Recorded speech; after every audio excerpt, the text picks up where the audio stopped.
Doctor Ambedkar Konaseema జిల్లా రాజోలు మండలం కడలిలో వేంచేసి ఉన్న స్వయంభూ కపోతేశ్వర స్వామి దేవాలయానికి ఎంతో ప్రత్యేకత ఉంది.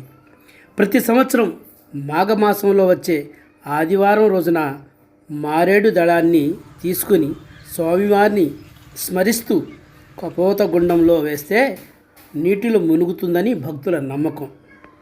సహజంగా మారేడు దళం నీటిలో వేస్తే తేలుతూ ఉంటుంది. కానీ మాఘమాసంలో వచ్చే ఆదివారం మాత్రమే మునిగిపోవడం ఇక్కడ ప్రత్యేకత. మునిగిన మారేడు దళం కాశీగంగలో తేలుతుందని భక్తుల విశ్వాసం.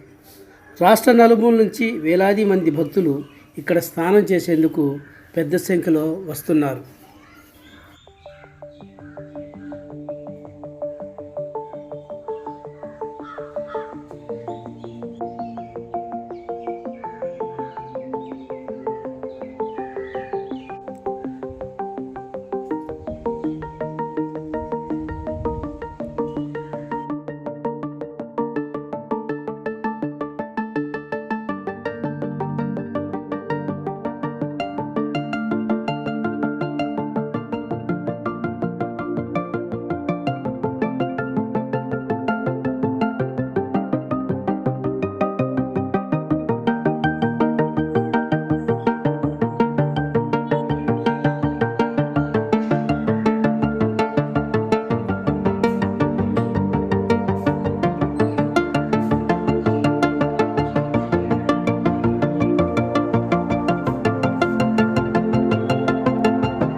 చెప్పండి అలా కొంచెం వంకర అయిపోయింది. ఇటువైపు తిప్పండి.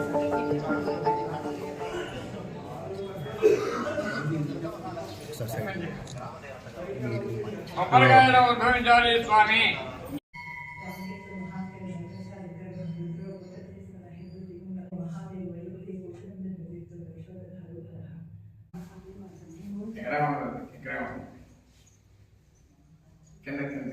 డాక్టర్ బిఆర్ అంబేద్కర్ కోనసీమ జిల్లా రాజోలు మండలం కడలి గ్రామంలో స్వయంభూ నిర్మితమైన పార్వతీ కపోతేశ్వర స్వామివారి దివ్యక్షేత్రం. ఈ క్షేత్రం ఒక కిరాతకుడికి చలిబాధ తీర్చి తదుపరి ఆకలి బాధ తీర్చి పరమేశ్వరునికి మెప్పించి పరమేశ్వరుని యొక్క అనుగ్రహంతో ఐక్యము చేసుకున్న దివ్యస్థలం. ఆ కపోత పక్షులు చేసిన త్యాగానికి పరమేశ్వరుడు సంతోషించి ఆయనలో ఐక్యం చేసిన లింగాకారంగా ఉద్భవించారు. ఆయనే కపోతేశ్వర స్వామి. ఈ స్వామివారు ఉద్భవించగానే ఈ యొక్క పరిసర ప్రాంతం అంతా కూడా ప్రత్యక్షంగా ఈ కపోత పక్షులు ఉత్తరముఖంగా ఉండడం, అలాగే ఈ స్వామివారు ఉద్భవించగానే ఈ యొక్క అగ్ని భాగం అంతా కూడా జలమయం అవడం, ఆ జలమయమే అంతర్వాహిని గంగ ప్రయుక్త కపోతగుండముగా రూపొందడం. ఈ రోజుకి ఈ కపోతగుండంలో చాలా విశిష్టత ఉంది. మాఘ ఆదివారం రోజుని మారేడుదల రూపంలో పరమేశ్వరుడు అంతర్వాహినిగా గంగ వస్తోంది అని నిదర్శన రూపంలో మనకు దృష్టాంతం ఇస్తున్నారు. ఈ మాఘ ఆదివారం రోజుని మారేడు దళం వేసి నమస్కరించుకుంటే అది మునిగిపోతుంది. గంగలో దళం ఎప్పుడు ములుగుతుంది. గంగ వచ్చింది లేనిది మనకి ఈ మారేడు దళ రూపంలో నిదర్శనంగా మనకి చూపిస్తున్నారు స్వామి. ఇలాగే ఈ స్వామివారు ఉద్భవించగానే సుబ్రహ్మణ్యేశ్వర స్వామి పడగబట్టి స్వామివారికి ఆచ్ఛాదన బట్టి దివ్యస్థలం.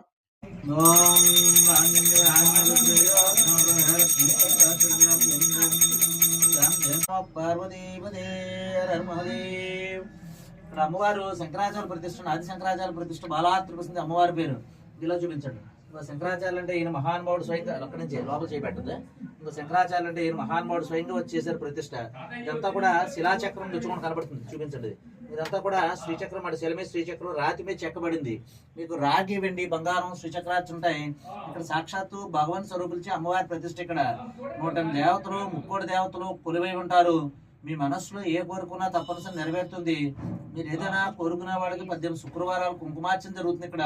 ఇది ఇక్కడ అమ్మవారి ప్రత్యేకత. శంకరాచార్యులు చేసిన అష్టోత్తర శతపీఠంలో ఇదో పీఠం, 108 పీఠాల్లో ఇదో పీఠం.